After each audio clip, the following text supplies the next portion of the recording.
Hey you guys, what's going on? Okay, so obviously I am not in my office right now. I am clearly in my bathroom.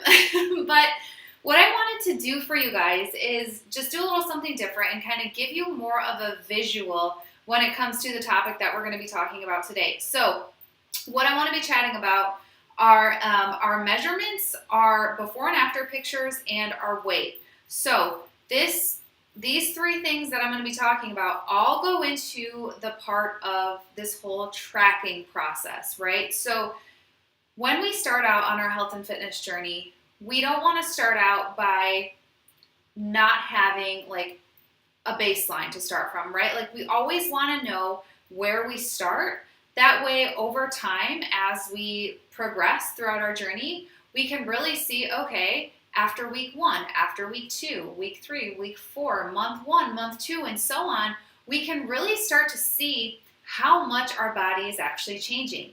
Now, one thing that you need to keep in mind is even though we're going to be talking about weight, that is not the only factor that determines your overall success when it comes to seeing results, okay? Weight is just one piece of the puzzle. Like, it is not the end all be all. I know it can get discouraging and I know it can get to us a lot if we allow it to. So I want you guys to keep that in mind. Do not let weight be your, this crazy thing that keeps you, stuck, or you feel like you're not making progress because you've seen the same exact number on the scale the entire week. Don't let that get you down. Don't let that discourage you, okay? So just keep that in mind as we go throughout this.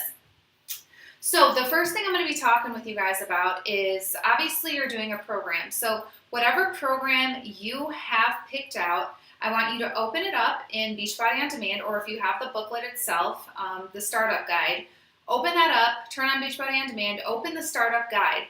In there, it's going to tell you exactly what you need to do to regarding your weight and measurements, okay? So I know every program pretty much has the exact same criteria when it comes to weight and measurements, but I want to make sure that you're doing everything specific to your program. So make sure that you're taking a look at your startup guide. Either way, though, these three things are going to be the exact same across the board, okay? So just because I'm, telling you one thing doesn't mean your program, it may or may not tell you another, but it's likely going to be the exact same thing. So I do know, though, that some programs have you measure different areas of your body. So again, just open your book, and it's going to tell you exactly what you need to do and where you need to measure and all that type of stuff. So the first thing I'm going to be going into, and I have some notes right here just so I can stay on track. The first thing I'm going to be talking about is measurements, okay? So like I said, guys, weight is only one piece of this. Measurements are a huge indicator of change. They allow you to see change even when you may not be looking in the mirror and seeing it for yourself, okay? If you're starting out and you measure your hips and you measure your thighs and your arms, and then a month later you do it again, you'll see that if you've been consistent and you've been, consistent with your workouts and your nutrition, that it is going to change. And there may only be a 1 to 2 pound drop on the scale, but that's okay. You're seeing changes in your measurements, so you know overall that you are making progress. So one thing that I want you guys to get before you start this is a body measuring tape, okay?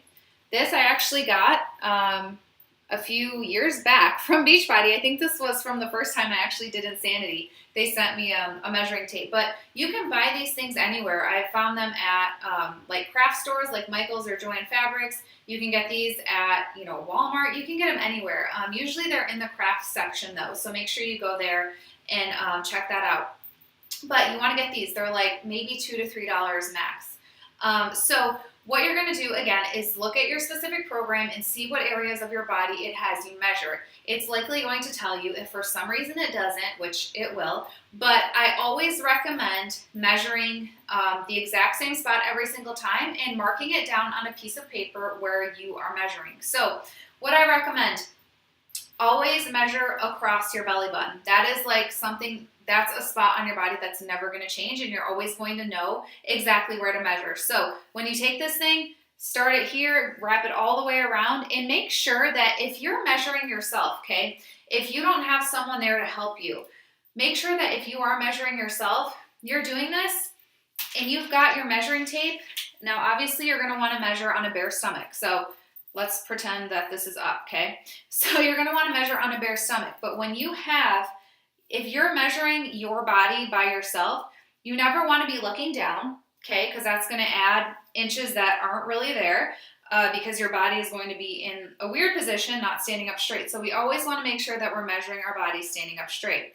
Okay, so as you're doing this, you want to make sure that it's kind of flush all the way around. So have your fingers run around the tape, make sure that it's going around your body, parallel all the way around. Is that the right word I'm looking for? Yeah, you want it to be the same exact, parallel all the way around. And then make sure that when you're looking at the exact measurement, don't look down to see it, okay? Again, that's going to give you more inches, and we don't want to do that. Find a mirror, and I'm actually looking in one right now, and have the one arm down by your side in a relaxed position. Just keep your body as natural as possible. Don't be, sucking out, or breathing out, sucking in, whatever. Just be natural, okay? And when you look in the mirror, the only arm that you're going to want to have up is the one that's holding onto the tape. The other one is just going to be natural. Now, you can see when you're looking in the mirror what your measurements are going to be. That is going to give you the best accurate measurement versus you trying to look down or, basically just kind of messing it up by having your body in all sorts of weird directions. So if you can't get someone to help you out, I have my husband help me out every single time I do measurements. But if you don't have someone there, kids or a husband or spouse, whoever to help you out, I definitely recommend getting a full-length body mirror or getting close enough to yourself in, a bathroom mirror to make sure that you can actually see what your measurements actually are. The other thing, so how I talked about, that was my scale that I just stepped on. So how I talked about being as natural as possible. Again, you don't want to be sucking in. You don't want to be, letting everything hang out. You just want to be in a natural state. That way your body is the exact same every time. Now, what I recommend doing too is when you're measuring your arms. This is another tough thing to do by yourself. And if you can get someone else to help you, I recommend doing that. It's tough, getting this little measuring tape around here and getting it to the point where, you can actually see it with your arm, hanging straight down.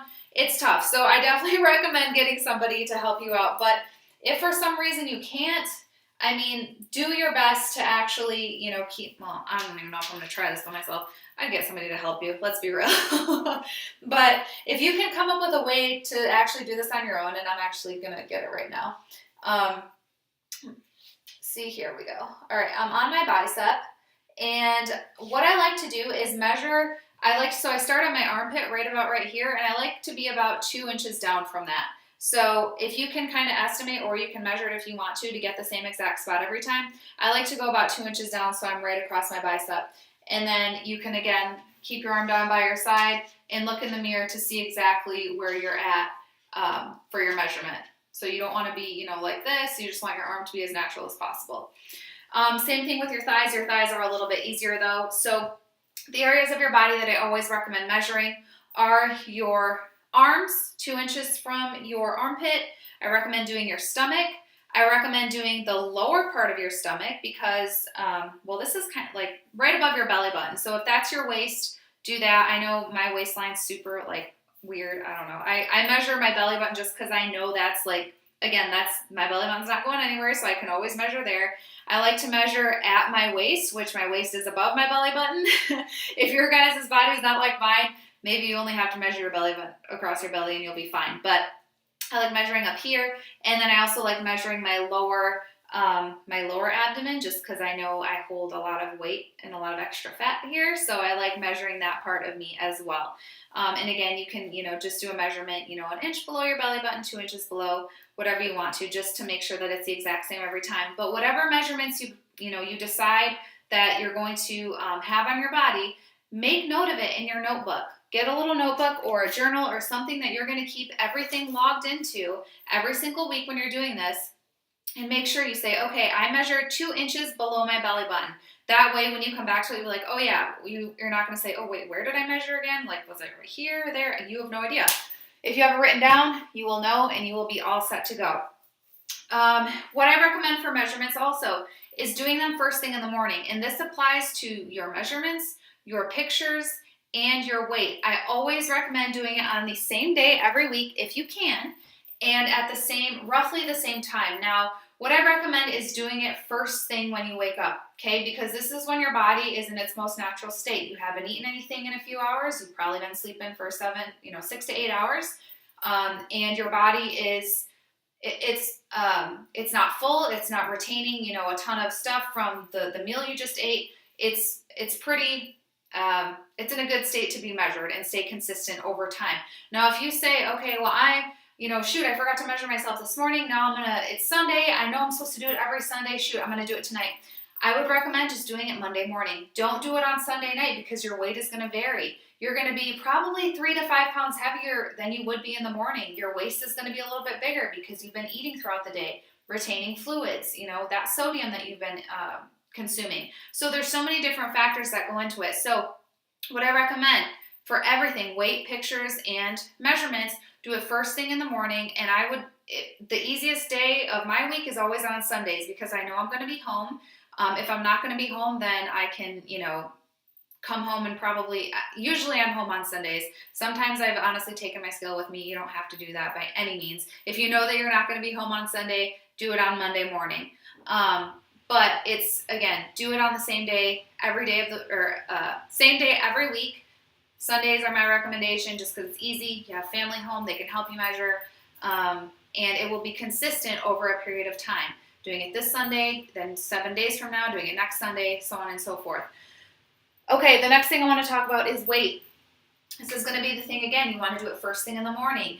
I don't recommend eating or drinking anything and then weighing yourself because again, it's going to be added weight that your body, it's not at its natural state. I recommend going to the bathroom before you weigh yourself, and I recommend not having any clothing on when you weigh yourself. Even, sports bra and underwear, you don't need that stuff to weigh yourself. Surprisingly enough, it can add, maybe a half a pound to your weight. So I recommend just no clothes, step on the scale, step off, and you're good. Do I recommend doing it every morning? No. If you're someone who is obsessed with a scale and you have to weigh yourself every morning, I highly encourage you to start developing a habit to where maybe you only weigh yourself every other day, and then slowly starting, to turn that into maybe every 3 days, because weighing yourself every morning really allows you, and it just starts this mentality of becoming obsessed with your weight, and weight varies all the time. I mean, if you ate Mexican food last night, and even though it was some healthy fajita meat and vegetables and, a corn tortilla, that's all 21-day fix approved, right? But maybe it had more sodium in it than you realized. So when you woke up in the morning, you were feeling a little bit more bloated. So for weight, just don't let the number on the scale get to you, okay? If you know that you're staying consistent, I recommend doing it once a week, twice if you feel like you have to, but definitely once a week, and always the exact same day of that week. And like I said, I recommend Sunday. Now, if you are someone who wants to, to track your weight, if you knew that you ate, something that's super sodium filled and you want to wake up and see how that affected your body, go ahead, by all means, do it. But don't let that discourage you. Just know, okay, I ate that sodium dense filled, meal last night, so it makes sense that I'm, 2 pounds heavier than I was the day before, right? So that's what I want to talk about with weight. And then, again, first thing in the morning before you eat or drink anything, after you go to the bathroom. The last thing I want to talk about is your before and after pictures. So why I'm doing this in my bathroom is because this is the exact same place every single time that I do my pictures. So every single week when I'm taking progress photos, I am standing here like this, hands up by my side. When I turn, got my hands up like this, and I'm in the same exact position every single time. Nothing is changing around me. Maybe that towel's gone, but everything else is the exact same. I don't have a lot of craziness going on in the background, not a lot of distractions. All I'm focusing on is myself and my progress that I'm making. So what I recommend, try and do it in the same exact spot every time. Try and get a plain background if you can. And it's going to be, if you don't have someone who can take pictures for you, it's not the end of the world. It's actually super easy. I take my own progress pictures all the time. And if you have an iPhone, or even if you don't, typically all cell phones now have the self-timer option when you go and click on your camera. So for me, all I do is I click on my camera, and if you have an iPhone, you can do this too. And if you don't, your phone probably has this option somewhere. But if you click on your camera, there's a little option up here. You can see what it looks like, a little clock, right? When you click on that, it gives you the option right up here to do a 3-second or a 10-second stall. So basically, when you click the photo button to take a picture, so let's click 10 seconds. 10 seconds is the one that I always choose, so I have enough time to get back in position and get to, the pose that I want to be in to take that picture. So all you do is you click that button, and you'll see it does a countdown. And if you have the phone facing you, you'll be able to see the countdown. If you don't, you'll be able to see the flash, okay? And then it'll take the picture for you, and you're good to go. All right? So, easy way for you to take pictures by yourself if you don't have someone to do it for you. The other thing, talking about pictures, is clothing. You don't want to be in any type of baggy clothing. What I recommend and what I always do for my progress pictures is I take the exact same bathing suit every time and I put that on, because it allows me to see the most consistent change over time. It sits in the exact same spot on my, on my lower body. It sits on the exact same spot on my upper body, and it's not, it's nothing crazy that's going to deviate at all, and it's not going to, hinder me from seeing results, all across my body. Now, if I'm wearing something like this and I'm taking a picture, clearly this makes me kind of look frumpy. So it's going to be a lot harder to see progress if I've got something like this on versus if I have a sports bra and, some shorts on, or, some spandex, or if I have a bathing suit, a 2-piece bathing suit. That's going to allow you to see your progress a lot better than if you have, some even spandex like this and a shirt like this, or, a tighter shirt. It's still tough to see progress unless you can actually see your full stomach, your full legs, your full arms, okay? So keep that in mind when you're choosing clothing to put on for these pictures. And again, you want those clothes to pretty much be the exact same every time throughout the duration of your month and beyond, every week when you're taking these pictures. So definitely use something that you can stay consistent with. Okay, I was just looking at my notes, I believe that's it. So again, I recommend doing these at least every week, if not every other week, okay? You want to be able to track your progress, and you don't want to rely strictly on the scale. A lot of us do, but I promise you, doing your weight and measurements and pictures, that's going to allow you all together, that's what's going to be that, combining all these things together is going to allow you to see the progress that you want to see, okay? Not just the scale. That's not the only tool that you need to use to see changes occurring in your body. So I hope all of that makes sense. I'm just looking over my notes one more time to make sure that I didn't miss anything, and I don't think I did. So I hope that this video was helpful for you guys. If you have any questions whatsoever, please feel free to ask me. And until next time, guys, I will see you all in the next video. Bye.